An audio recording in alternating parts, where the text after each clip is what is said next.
Bueno, bienvenidos. Hacemos la presentación de nuestra clase del día a la fecha. Sí, hoy es miércoles 29 de... No, jueves 30 de marzo de 2023. Bueno, gente, esto es sucesiones. Nos vamos metiendo de a poquito en la bolilla número 2. ¿Sí? No sé si han visto ahí un poquito el programa. ¿De qué trata la segunda unidad? Capacidad para heredar. Bien. Eh, Cuéntenme un poquito de qué hablaron el día lunes con la profesora Amanda. Bien. Y por ejemplo, ¿qué han visto? Bien. ¿Y heredero quién es? Vamos empezando a poner los elementos sobre la mesa. ¿Quién es heredero? Sucesor universal, ¿no es cierto? Y por ser sucesor universal, ¿qué recibe? ¿Eh? Todo o parte alícuota de qué? Del patrimonio de quien justamente en vida fue tal persona. Frente al sucesor universal representado por él o los herederos, ¿quiénes más se encuentran? Los sucesores particulares. Y en el caso de la sucesión mortis causa, ¿quiénes son? Los legatarios, ¿no es cierto? Porque el legatario, ¿qué recibe? ¿Qué termina recibiendo? ¿Un bien determinado o un conjunto determinado de ellos? ¿Está? Bueno, vean, vamos a empezar a proyectar, ¿sí? Ustedes lo van a ver acá en la pantalla, digamos. Yo siempre tengo que compartir la pantalla para que quede para la versión de grabado, o sea, para ustedes, para posterior repaso, para los compañeros que no estén. ¿Sí? Vamos a proyectar entonces el programa de la materia. ¿Sí? Y vamos a ir un poco desandando cuáles son los ejes temáticos de la mencionada unidad número 2. Ahí ya lo tienen.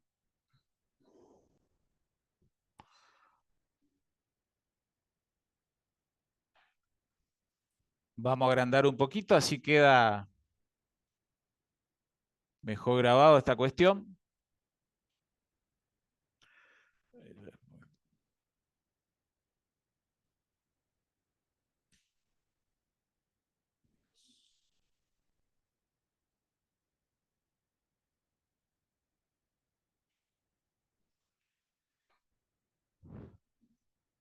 Es como que en la unidad temática número 2, ustedes ven que van a tener dos grandes ejes temáticos, ¿sí? Algunas de estas cositas, si quieren, vayan anotando, después van a tener para, digamos, el trasfondo de la clase grabada, pero para que vaya quedando algo del apunte, anoten que en la unidad 2 trabajamos con dos ejes temáticos, ¿sí? Todo lo primero tiene que ver con capacidad para suceder, ¿sí? Que un poco está allí esbozado en ese punto romano primero. Capacidad para heredar, capacidad para suceder, tómenlo como eh, términos equivalentes. Y el segundo gran eje temático es el de indignidad. ¿Sí? Vamos a empezar a trabajar con este instituto de indignidad. ¿Sí? Vamos a ir advirtiendo cómo se mantiene en este nuevo Código Civil y Comercial. ¿Sí? Y no sé si algo les comentó Amanda respecto de las causales de desheredación. ¿Escucharon hablar algo de eso en el nuevo código? ¿Siguen existiendo causales de desheredación? ¿Hablaron del tema? Sí. ¿Qué pasó con la desheredación? Se eliminó. Esta fue derogada. Sin embargo, se mantienen las causales de indignidad. Está gran diferencia, ¿no? Entre indignidad y desheredación. ¿Por qué? ¿Qué les parece?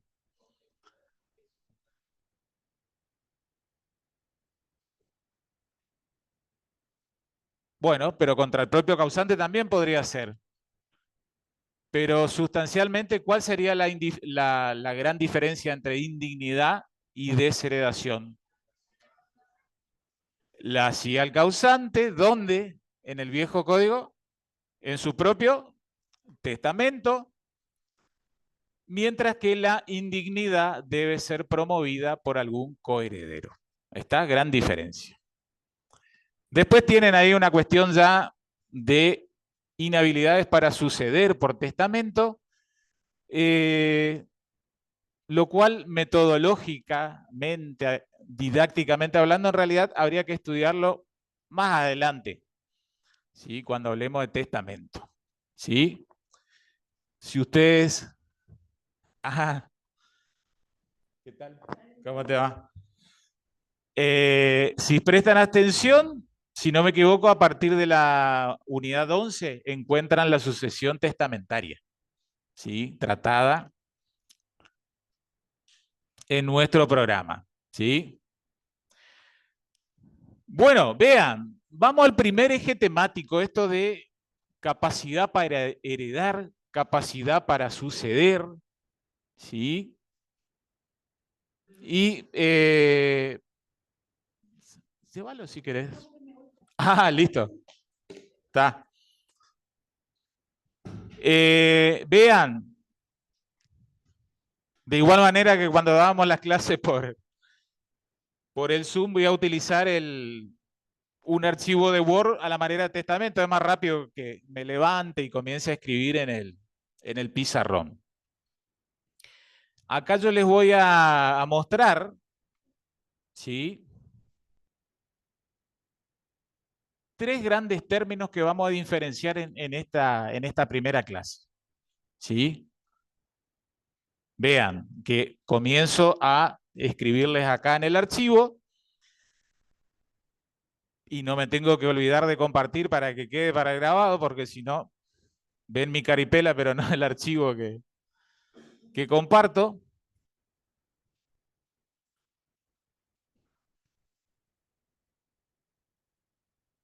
Y esos términos que vamos a distinguir a continuación son los siguientes, ¿sí?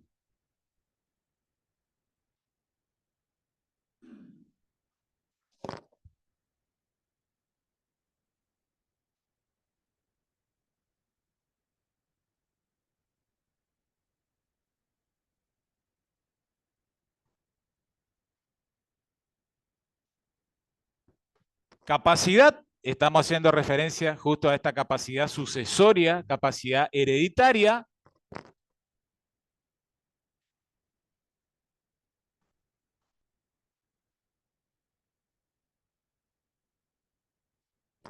Vocación hereditaria, ¿sí?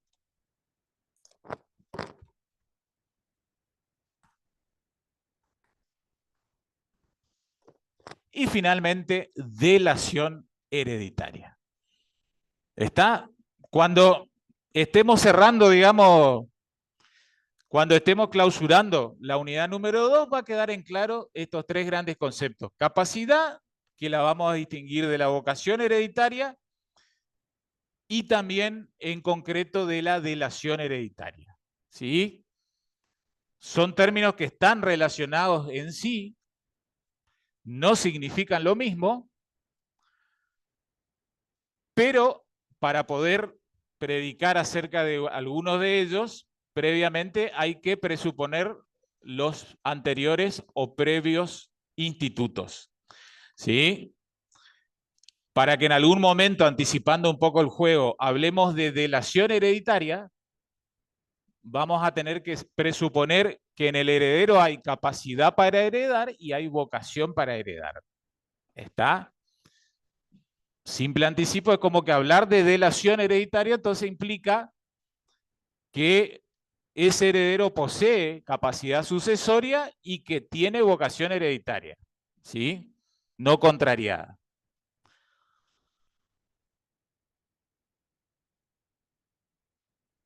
Vamos a ir haciendo siempre también un comparativo, código de Vélez, código actual. Va a ser un poco cansino por ahí, ustedes como profesores, van a advertir que siempre vamos haciendo ese comparativo. Código de Vélez, código actual. De igual manera lo hacemos en este arranque, ¿sí?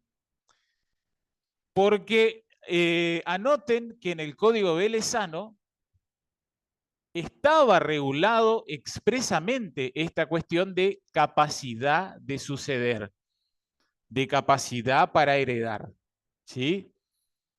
3282, 3283 en adelante,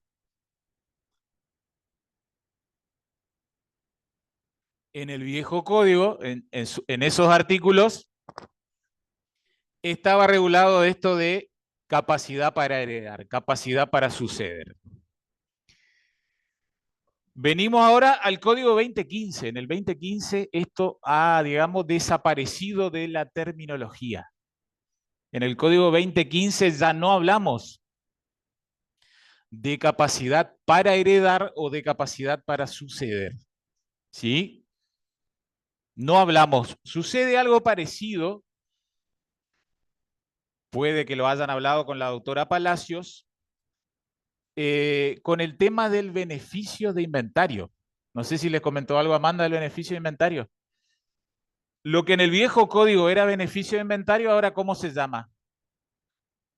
Un sistema de responsabilidad limitada. ¿Está? Lo que en el viejo código era capacidad para, perdón, lo que en el viejo código era beneficio de inventario, en la actualidad se refiere como limitación al sistema de responsabilidad. Lo mismo pasa en esta bolilla que nos interesa a nosotros, ¿sí? Lo que antes era capacidad para heredar, y ahora nos metemos en la letra del propio código, ¿sí?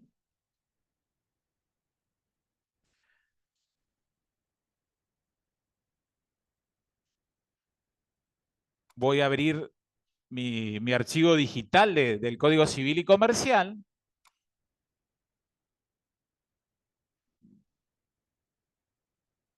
Así nos metemos en la lectura del artículo de cabecera. Digamos, este es el artículo que da bienvenida a los desarrollos de los temas de esta unidad número 2. Vean, vayan agarrando sus códigos. Ya saben que metodológicamente hablando, esto es algo que siempre con la profesora Palacios ponemos de manifiesto. ¿En qué libro estamos? Bien.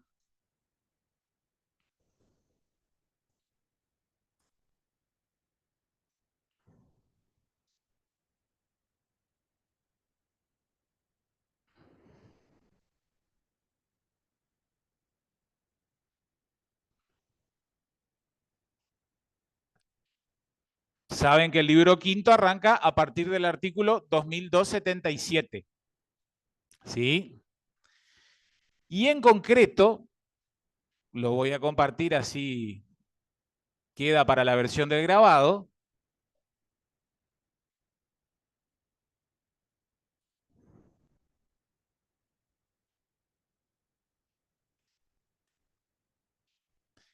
El artículo que nos interesa, ¿sí?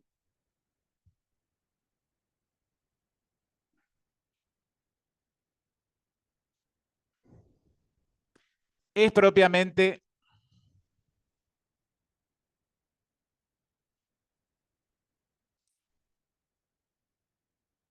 el artículo 2279, ¿sí? 2279. Y acá, digamos, vamos a lo terminológico. Lo que en código velezano era capacidad para heredar o capacidad para suceder, directamente hoy ya con una terminología simplificada, el nuevo código alude a esto de personas que pueden suceder al causante. ¿Sí?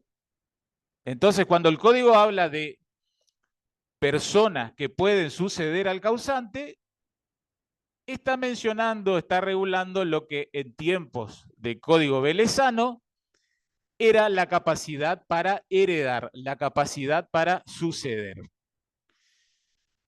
Y acá, digamos, el primer, digamos, mojón que plantamos y que deben anotar, estamos en presencia de una capacidad de derecho, ¿sí?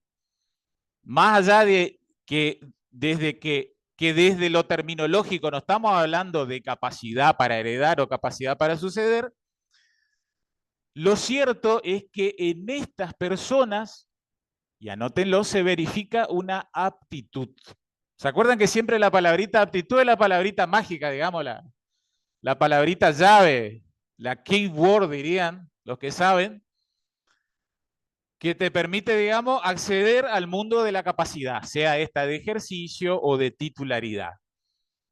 Bueno, en esto de capacidad para suceder o capacidad para heredar, no nos olvidemos que estamos trabajando con una capacidad de derecho, ¿sí? Capacidad jurídica, no una capacidad de ejercicio. Porque, vean, los llevo acá con esto otro. Ven ahí que el punto primero del programa les dice capacidad para heredar. Y a continuación les menciona esto de distinción con capacidad para aceptar o repudiar herencia.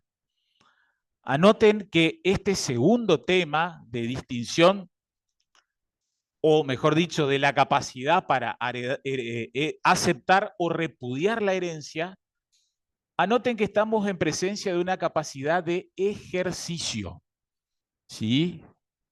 Lo que en el viejo código se llamaba una capacidad de hecho.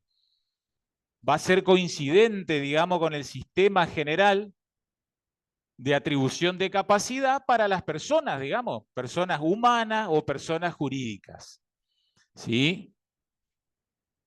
Cuando hay incapacidad de ejercicio, ¿cuál es, digamos, el remedio legal? ¿Opera la qué? El mecanismo de representación. Entonces, puede que haya un sujeto con capacidad para heredar. Ustedes van enganchando, digamos, esto de que capacidad para heredar es una capacidad jurídica, es una capacidad de derecho. Pero puede que por su edad, al momento de heredar, no pueda aceptar o repudiar la herencia. ¿Se entiende? Entonces tendrán que aceptar o repudiar la herencia por ellos o por sí alguien que los represente, típicamente el representante legal. ¿Se entiende? Entonces, capacidad para heredar es una capacidad jurídica, ¿sí? Y que ahora vamos a ver cómo ha quedado regulado. ¿Quiénes son las personas que tienen capacidad para heredar en la regulación y terminología del nuevo Código Civil y Comercial? Otra cosa será esta capacidad para poder ejercer por sí mismo esa aceptación o repudio. Y anoten que repudio es término equivalente a renuncia. ¿Está?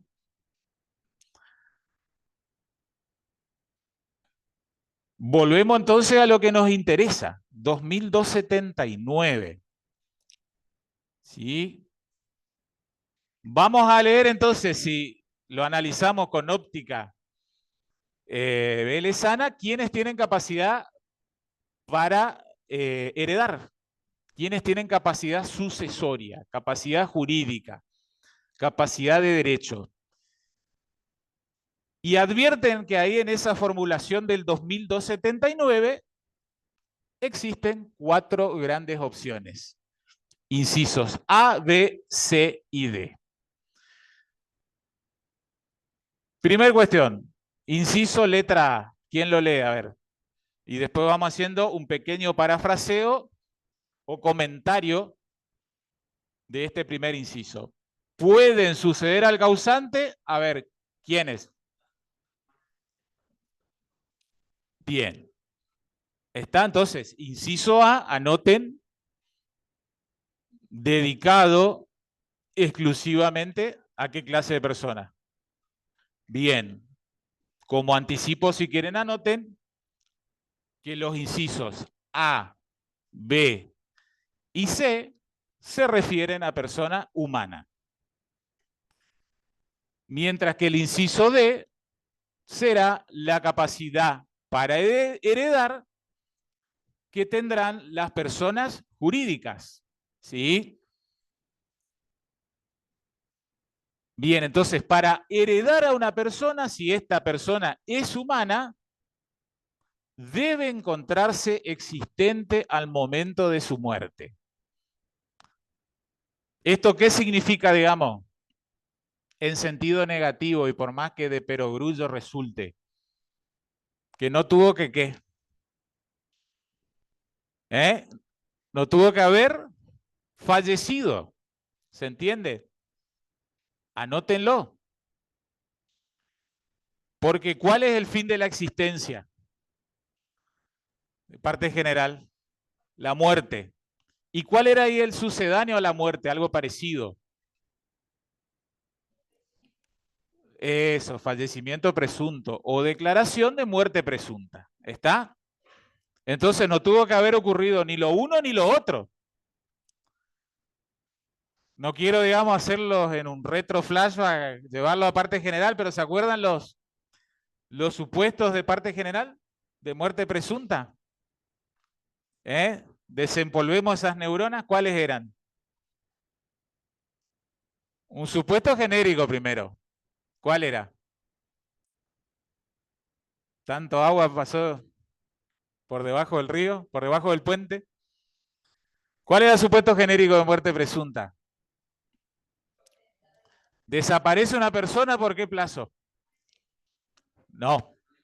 Eso, sin tenerse noticia por más de 3 años. Vamos a los supuestos específicos. ¿Cuáles eran? Encontrarse en un desastre natural, como terremoto, acción de guerra, inundación. Y el tercero, naufragio o aeronave perdida o naufragada. Bueno, no tuvo que haber ocurrido algunas de estas cosas. ¿Sí? Si hay herederos, y acá traigo lo que recién hablábamos, si hay legatarios, deben encontrarse con vida al momento de la muerte del causante. Ya saben quién es el causante, ¿no? ¿Quién? El que falleció. Siempre hago el mismo chiste, las novelas venezolanas, ¿cómo le llaman? El finado, ¿sí? De esas novelas que ustedes tanto miran. No sé si en El Patrón del Mal también le llaman así. El causante, el finado, esto no es para decirlo jurídicamente. Y no sé si Amanda les mencionó esto del decuyus. ¿Les habló del decuyus? ¿Algo? Bueno, les anoto para que comiencen a adquirir un lenguaje propio y específico de la materia sucesoria. Es como decir, para mandarme la parte, comienzo a hablar en latín, ¿sí? O al menos tiro un latinazgo como para hacer conocer a la cátedra que conozco del tema. Vean, al causante también se lo conoce, lo voy a compartir así queda para la versión del grabado, como el decuyus, ¿sí? Y ahora lo vamos a anotar, es digamos la J o la I romanista, latina.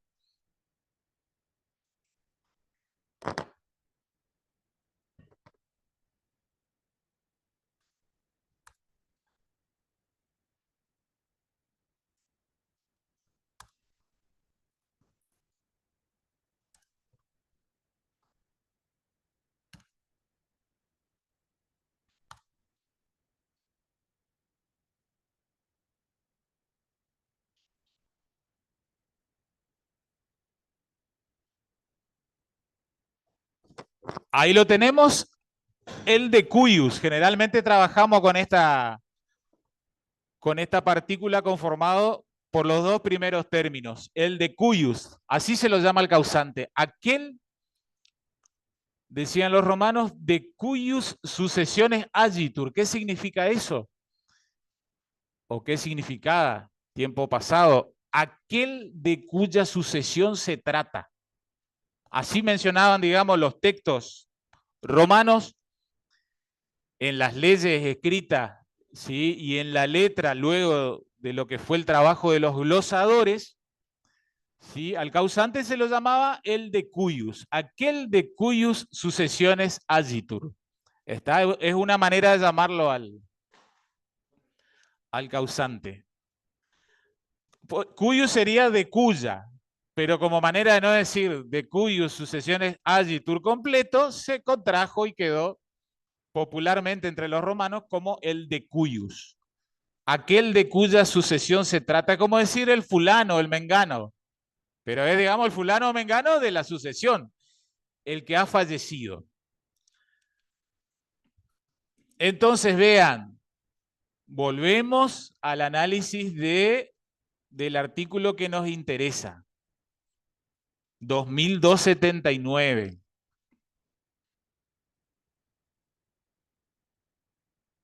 Tiene capacidad para suceder, puede suceder, como dice el nuevo código actual, la persona humana existente al momento de su muerte.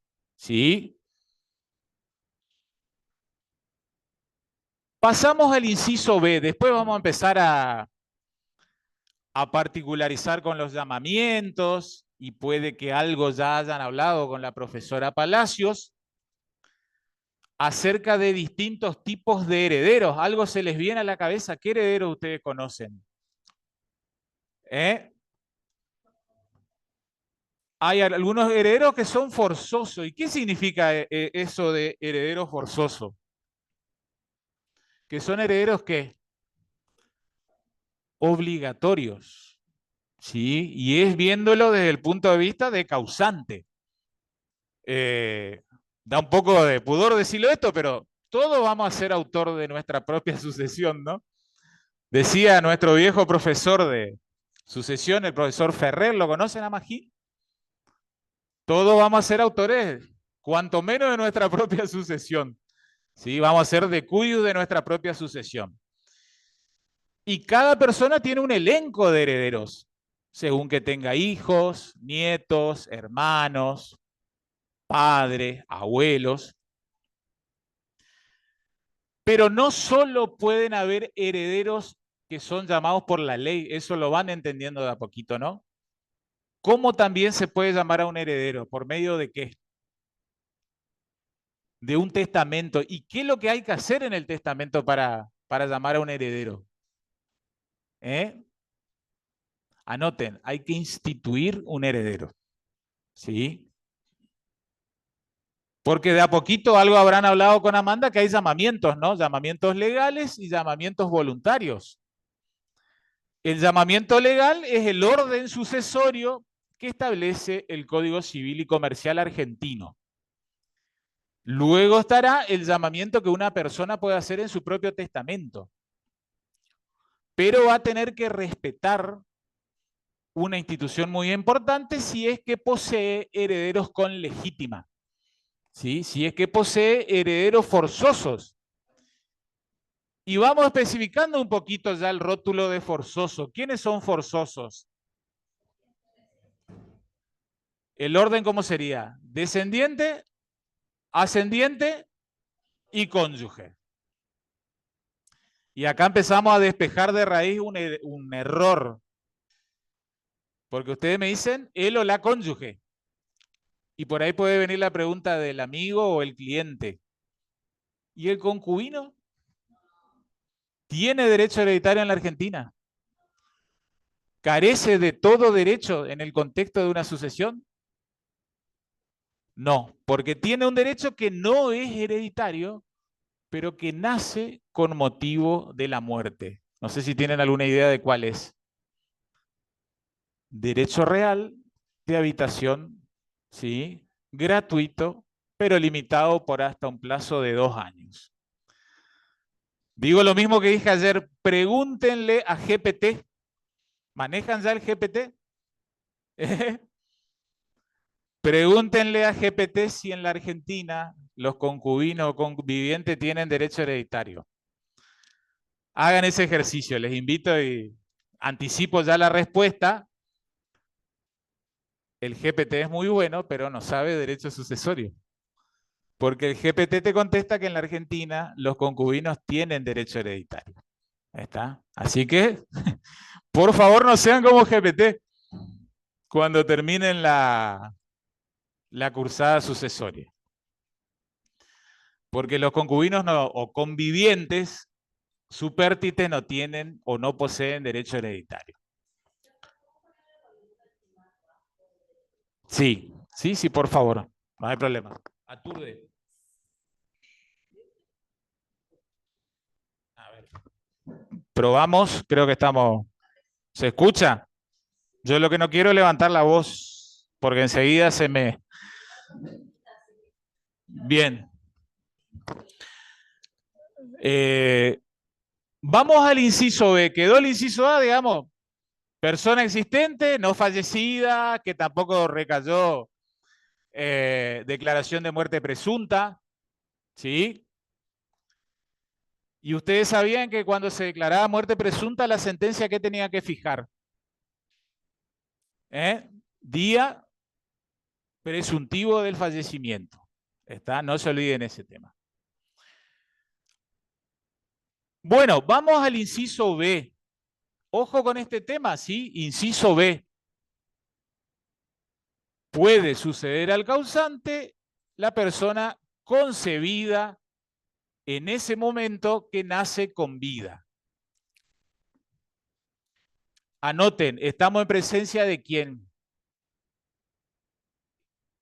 De una, ¿cómo le llamamos en particular?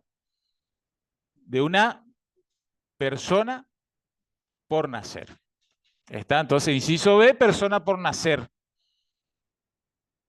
¿Está?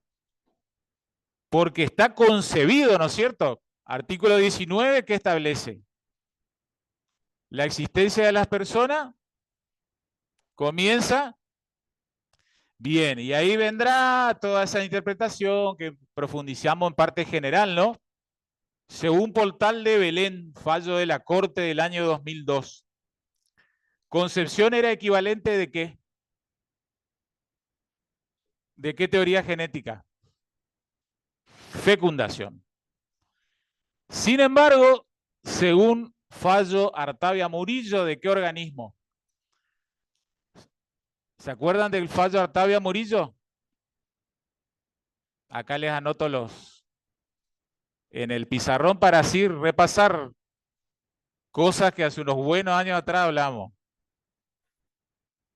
Ven que no hay coincidencia entre lo que la fuente jurisprudencial nacional entiende por inicio de la vida en sede nacional respecto del bloque de convencionalidad del Pacto de San José de Costa Rica, que ustedes tanto hace un ratito me hablaban que costaba la interpretación en materia de familia. Vean,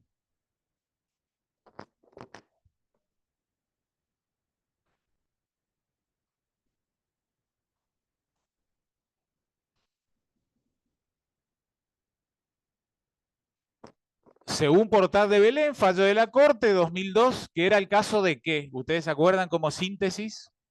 ¿De qué trataba el fallo Portal de Belén?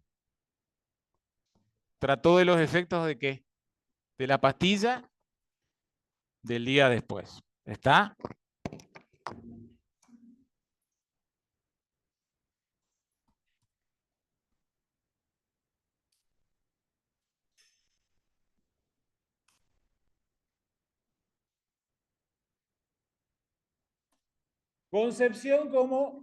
Concepción como equivalente de fecundación.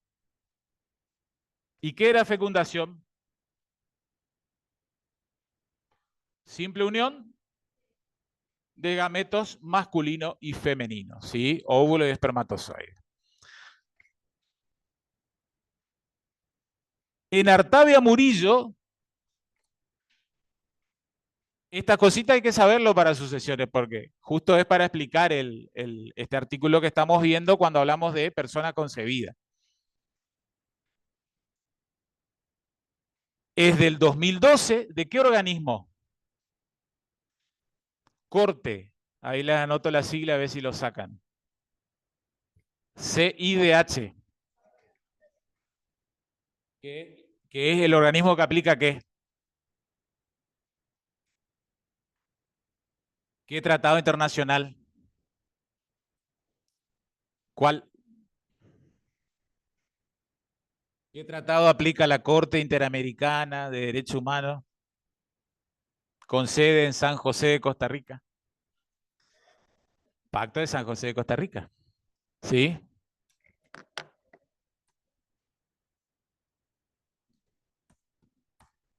Concepción como equivalente a ¿qué? ¿Se acuerdan eso? Anidación. Bárbaro.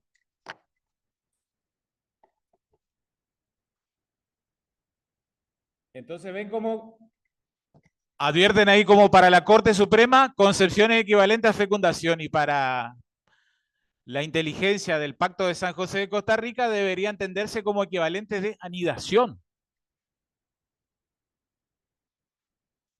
¿Y qué es lo que era anidación? Así como fecundación era unión de gameto masculino y femenino, anidación, ¿qué es lo que es?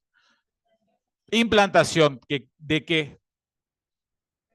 Un óvulo ya fecundado en la pared endometrial de la mujer. Y ahí inicia técnicamente el embarazo. ¿Sí? Bueno, aprovechamos todo ese conocimiento, vean cómo se concatena. Como decía el gran Steve Jobs, se van conectando los puntos, uno no los puede conectar de anticipo o ex ante, sino luego, más adelante, en retrospectiva.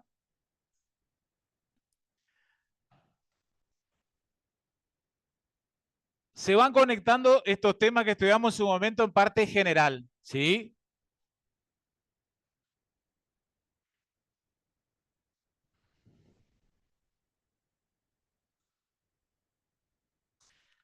Ahí lo tenemos al 2279, inciso letra B. Entonces, esto de concebido en ese momento. ¿Y por qué otra vez nos condiciona con ese mismo sistema que estudiamos en parte general? Condición resolutoria del nacimiento con vida. ¿Para qué? Para solidificar la personalidad que tenía o que tiene la persona por nacer. De lo contrario, si nace sin vida, ¿qué pasaba? Se considera, es digamos una presunción bastante cruel y dura, pero así ya lo estuvo siempre regulado en tiempo de Código Velezano y hoy se reitera la fórmula de que como si nunca esa persona hubiese existido. ¿Sí? Ficción legal, cruda, vuelvo a decirlo. Bueno, acá entramos en el tema que es un poco el que va a llevar los pocos minutos que nos quedan para el desarrollo de la clase de hoy. Seguramente lo vamos a estar terminando la clase que viene. Semana que viene no tenemos porque a su vez es Semana Santa, nos volvemos a ver en el siguiente jueves, que creo que será el jueves 13 de abril. ¿Sí? Presten atención a esto. Inciso 2279, letra C. Las personas que pueden suceder al causante, las nacidas después de su muerte, mediante, y ahí seguramente este vocablo les evoca a derecho de familia, TRHA, técnica de reproducción humana asistida. Pero ojo con los requisitos previstos en el 561, que para los que han cursado familia y rendido sucesiones, ¿a qué se refería? Ahora ya nos vamos a meter en la lectura propia de los artículos, pero recuerda que la afiliación puede ser de tres tipos, ¿no? O tres clases. ¿Cuáles? Natural o naturaleza, por técnica y por adopción. Bien. Pero para que proceda la determinación de filiación, ¿qué pasaba? ¿Qué tenía que haber? Eso, exactamente. Porque ¿qué es lo que tenía que haber propiamente? Entre Papá y mamá, mamá y papá, papá y papá o mamá y mamá, ¿no es cierto? Porque hoy trabajamos con un derecho de la familia, eso lo hablaron también los profes. No hay una familia monoparental, única, exclusiva, modelo excluyente, sino que en principio se hable, digamos, el menú. En ese consentimiento, ¿qué tiene que haber para que sea declarado alguien como padre o madre? Tuvo que haber expresado su qué. Eso, ¿y cómo se le llamaba a esa voluntad en específico? Procreacional. ¿Está?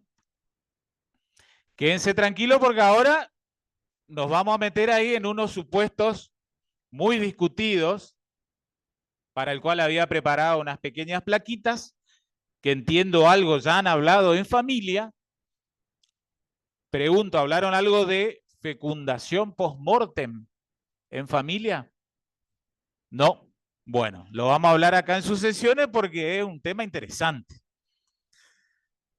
Porque el tema de la fecundación post-mortem, por estas técnicas de reproducción humana asistida, impacta. Impacta no solo en familia, sino que también impacta en sucesiones. Porque viene a romper la lógica de que el heredero es un poco el principio que está planteado en el 2279, inciso A. El heredero tiene que estar existente al tiempo de la muerte, ¿se entiende, no? Y en la fecundación post-mortem, ¿qué estaría pasando? No está existente ni tampoco encuadra, en principio, en el inciso B, que puede ser que aún no haya nacido, pero que esté al menos concebido. Acá que queremos hacer referencia en este supuesto de fecundación post-mortem, de casos, después lo vamos a tener bien tipificados, en los cuales hay material genético crioconservado, criopreservado. Fallece uno de los dos miembros de la pareja o matrimonio y existe una voluntad de proseguir con el tratamiento. ¿Se puede hacer? ¿Hay alguna respuesta legal? Si se sigue adelante, ¿hay heredero? ¿Sí? ¿Se entienden? ¿Ven cómo, digamos, vamos detrás de los cambios tecnológicos y de biotecnología?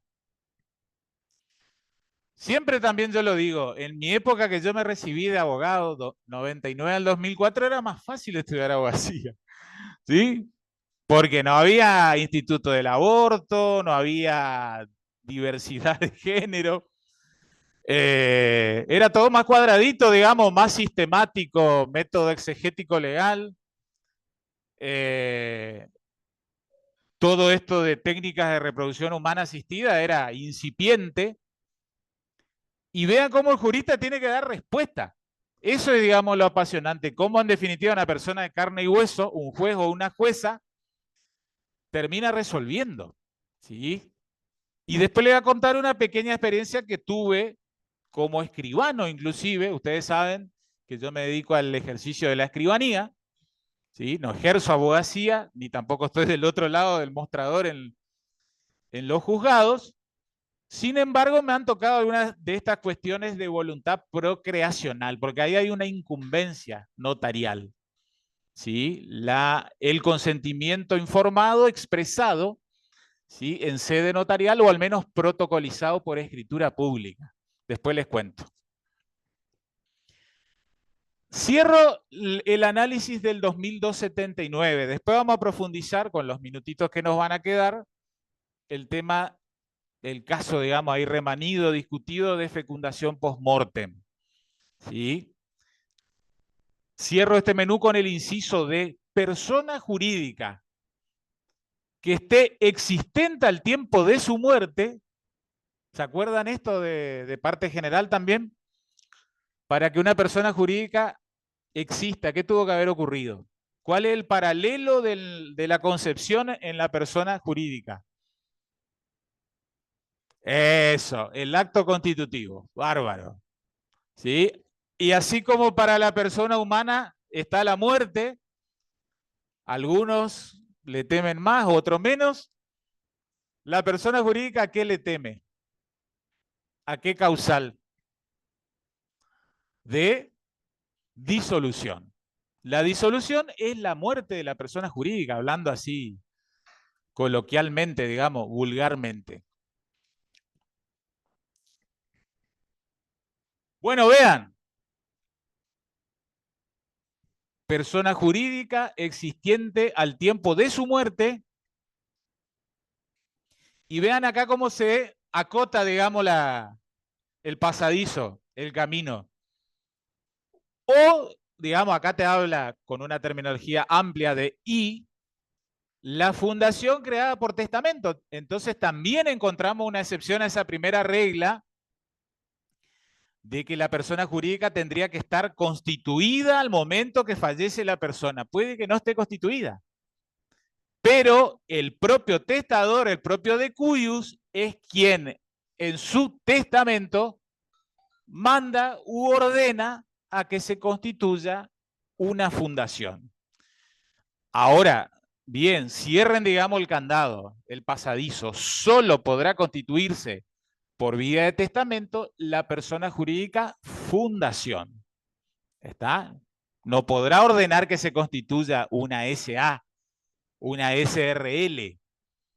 No sé si conocen las SAS. ¿Qué son las SAS? Sociedades por acciones simplificadas. Tampoco. Solo puede mandar a constituir por su propio testamento, digamos, que parte de su patrimonio vaya o se destine para conformar una fundación. Solo podrá ser justo ello, solo para una fundación. Bien. Profundizamos entonces ahora el inciso C. Porque ustedes por ahí de distintas materias recordarán los antecedentes de estudios, de conformación del actual Código Civil y Comercial. ¿Sí? ¿Quién era, digamos, el trinomio que ideó y gestó este Código 2012 en su momento? Que bueno, después se sancionó en el 2014 y entró en vigencia en agosto del 2015. ¿Cuál era ese trinomio de grandes autores? ¿Quiénes eran? Dos ministros de la Corte. ¿Quiénes? Ricardo Lorenzetti, Elena Hayton y, como bien dicen la jurista mendocina, Aida Kemelmacher o Kemelmacher de Carlucci. No se olviden, ese trinomio es el que ideó el Código 2012. Después, más de 140 profesores trabajaron en la concepción del nuevo código. Ahora bien, como era un producto colectivo, a ustedes por ahí también les pasa cuando trabajan en grupo, que hay que traer un trabajo para penal o para procesal y demás. ¿Cómo trabajan cuando trabajan en grupo? Mal, porque cada uno hace una parte y después hay alguien que tiene que aglutinar. Eso mismo le pasó al Código Civil y Comercial. Y justo en este tema que estamos por estudiar de fecundación post-mortem pasó eso, pasó la tijera. Eliminaron algo, pero dejaron otra cosa. Y ese dejaron otra cosa que yo les cuento así de manera coloquial o humorística, justo es el artículo 2279, inciso C. Porque el 2279, inciso C, estuvo dirigido para, digamos, regular, anótenlo, la fecundación post-mortem en la República Argentina.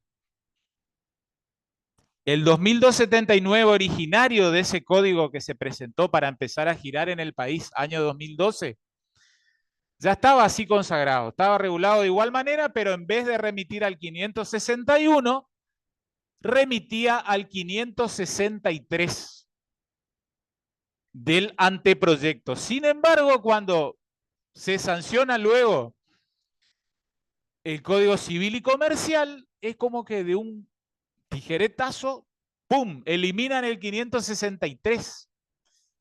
¿Y qué trataba el 563? Fecundación post-mortem. El anteproyecto 2012 regulaba la fecundación post-mortem, ¿sí? Sin embargo, después cuando entró para su discusión y demás, cuando tomó estado legislativo, se lo eliminó. Y se hizo un reenvío legislativo ahí al 561 que ha dado mucha discusión, como queriendo significar qué quisieron decir, muchachos, con el 2279, inciso C. Porque les soy sincero, nos seguimos preguntando hoy en día en la Argentina, ¿está admitida la fecundación post-mortem? ¿Sí o no? Entonces esa es un poco la pregunta con el cual damos bienvenida al tema que vamos a tratar ahora unos 10 minutitos como para que entren en tema. Y si puede, como tarea del hogar, traigan alguna jurisprudencia para la clase que viene. Anoten, traer jurisprudencia de fecundación post-mortem. ¿Sí? Vean, vamos a lo siguiente.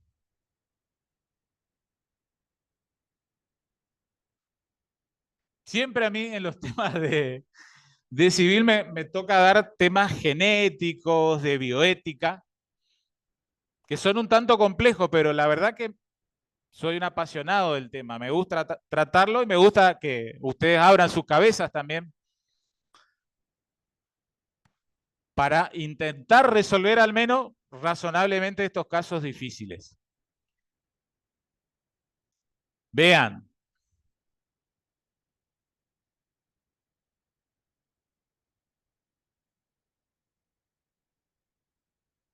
vamos a meternos en el tema.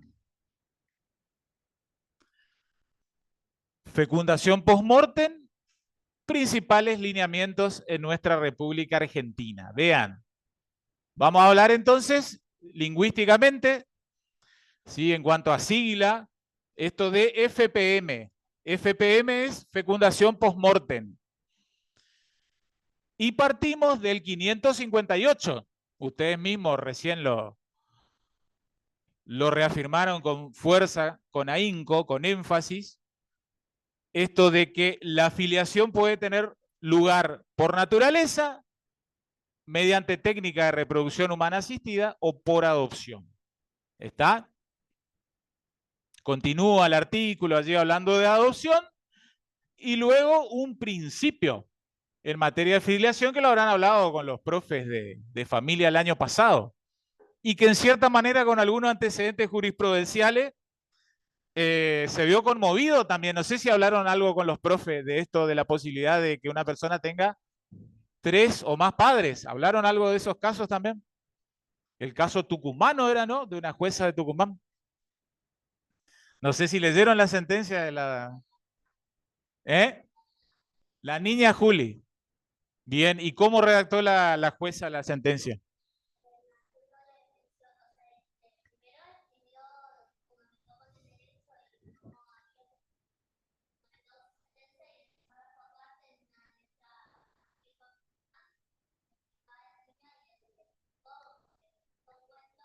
Ujú.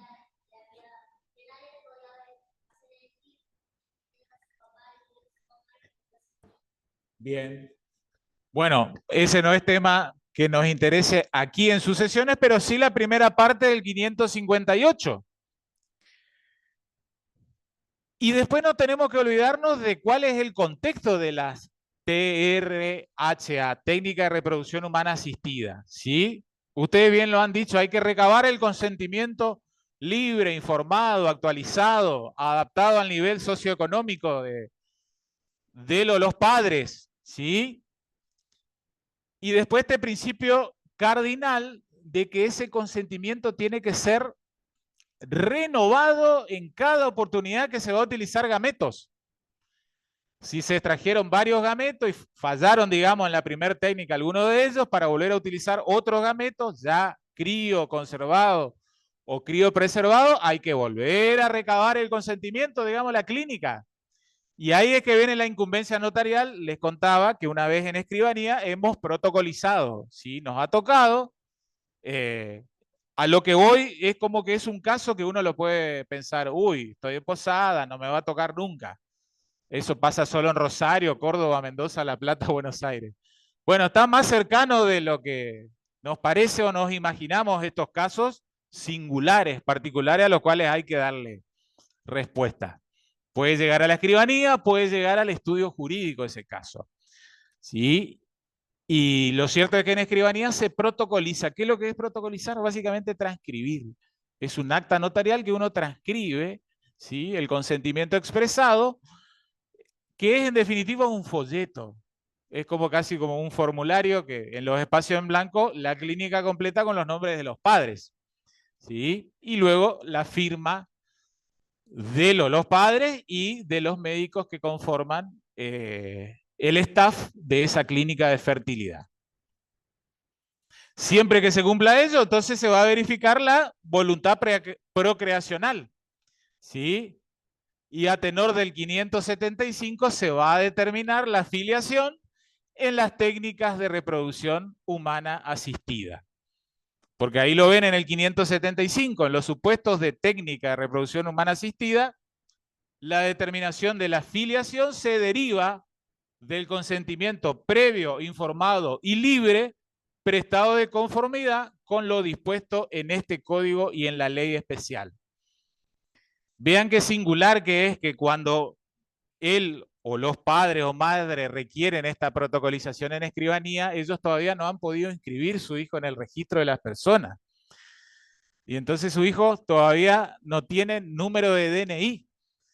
Y si no tiene número de DNI, ante una urgencia no la quieren tratar o no lo quieren tratar en un sanatorio u hospital. Como para que hagamos el paralelo cuando nos encontramos en el supuesto de filiación por naturaleza.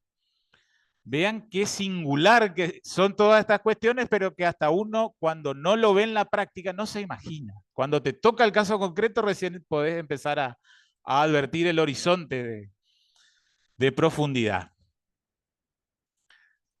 Una cosita más y vamos cerrando el tema. Vean, ¿en qué consiste entonces la fecundación post-mortem? Es, digamos, una especie de técnica de reproducción humana asistida. Es una especie. El género es técnicas de reproducción humana asistida. Uno de los tantos casos es la fecundación post-mortem.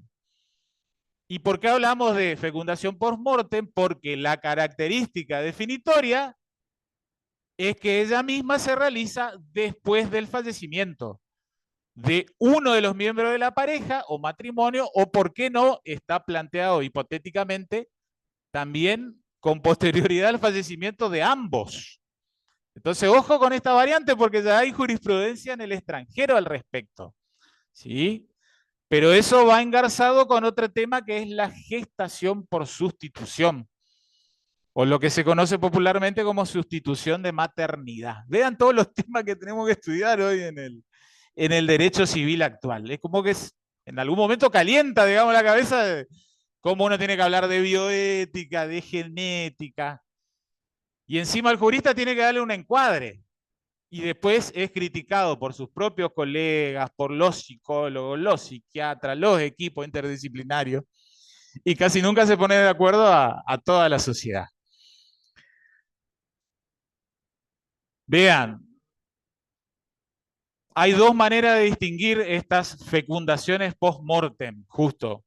Un criterio sería distinguirlo por los sujetos. ¿Sí? Hagamos de cuenta siempre de que en los casos 1 y 2 fallece un miembro de la pareja o matrimonio. El primer caso sería que el miembro supérstite sea biológicamente mujer. Allí no hay inconveniente, falleció, supongamos, el varón, si era, digamos, nominado, o también puede ser, digamos, fecundado por semen anónimo, existe esa alternativa. El segundo supuesto sería que quien fallece, el miembro supérstite sea biológicamente varón.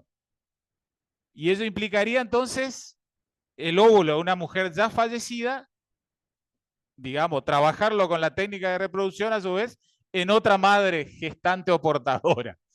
Gestación por sustitución.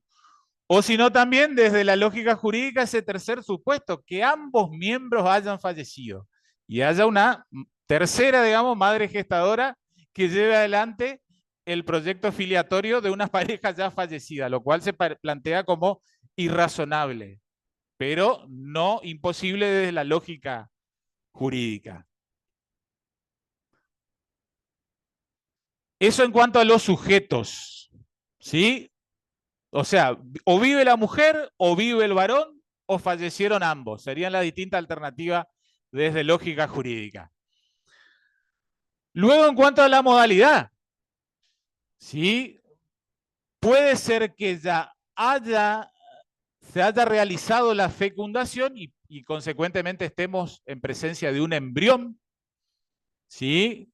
Que ya fue, digamos, realizado, iniciado en vida de ambos, o puede ser que el tratamiento se trabaje con un embrión criopreservado. Vean esta variante de ambos fallecieron, no había ocurrido aún la fecundación, pero digamos estaban el óvulo y el espermatozoide crioconservado, criopreservado, y luego se hace, digamos, la fecundación, surge el embrión, o propiamente, como algunos casos de jurisprudencia en la Argentina lo demuestran, y sería lindo que ustedes busquen, como también hay hasta obtención de material genético de un cadáver, a partir de un cadáver. Cuando uno empieza a profundizar esta cuestión, uno realmente, yo no dejo de asombrarme cuando, con motivo de esta clase de sucesiones inicial, empecé a profundizar sobre este horizonte. En definitiva, acá cerramos la clase de hoy. Vean, esto es un poco derecho comparado, como se suele decir. El derecho comparado es el derecho de los demás países. Siempre es bueno que nos comparemos con los demás países. Al menos a mí en materia sucesoria inclusive, me apasiona, me encanta que lo hagamos. Sobre todo cuando nos metamos en el derecho de los concubinos, de los convivientes. ¿Sí? Y ahí nos vamos a plantear por qué los concubinos o los convivientes en la Argentina no tienen derecho hereditario. Si en Uruguay, en Chile, en Brasil lo tienen, ¿por qué en Argentina no? ¿Por qué tan solo un derecho de habitación vitalicio, pero por 2 años? Bueno, ese es tema de otra unidad. Sin embargo, cerramos la idea de fecundación post-mortem. Falleció uno de los miembros de la pareja, típicamente está ese raro caso de que fallezcan ambos y quieran el proyecto de gestación por sustitución. Lo cierto es que hay países que lo admiten expresamente en sus normas, como España, Bélgica, Reino Unido, Israel con cierto reparo y Grecia. ¿Sí? Tengo entendido, por lo que indagué un poquito, Portugal también desde finales del año 2021. Pero su normativa llegó a justiprecio del Tribunal Constitucional portugués, que me parece que lo tiró para abajo. ¿Sí? Lo prohíben expresamente, no puede haber fecundación post-mortem. Por ejemplo, Francia, Alemania e Italia. Finalmente está esa tercera postura de ambigüedad ante el silencio normativo. Y esa es, digamos, la postura actual de la República Argentina. Como yo les comenté hace un ratito, lo vamos a analizar al dispositivo legal la clase que viene. Argentina la proyectó en el nuevo Código 2012, pero cuando se sancionó el Código 2015, que entró en vigencia el 1 de agosto del 2015, 1 de agosto, se eliminó la cuestión que regulaba fecundación post-mortem. Entonces, hoy da, digamos, para pensar media biblioteca que sí, media biblioteca que no, pero lo que más nos interesa en la materia que acá nos convoca es si el recién nacido, persona en definitiva, tiene o posee derechos hereditarios. ¿Sí? Pero ahí vamos a empezar a trabajar y vamos a ver si en realidad los fallos que ustedes por ahí van a empezar a encontrar en jurisprudencia y demás, si esos fallos se meten en el análisis de la cuestión sucesoria. Van a advertir en cierta manera que no se meten en ese tema.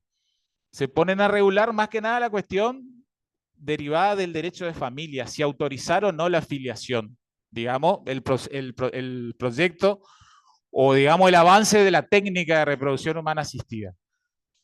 Pero no son terminantes en definir si existen o no derechos filiatorios para familia y derechos sucesorios para sucesiones. Después vamos a meternos en ese tema.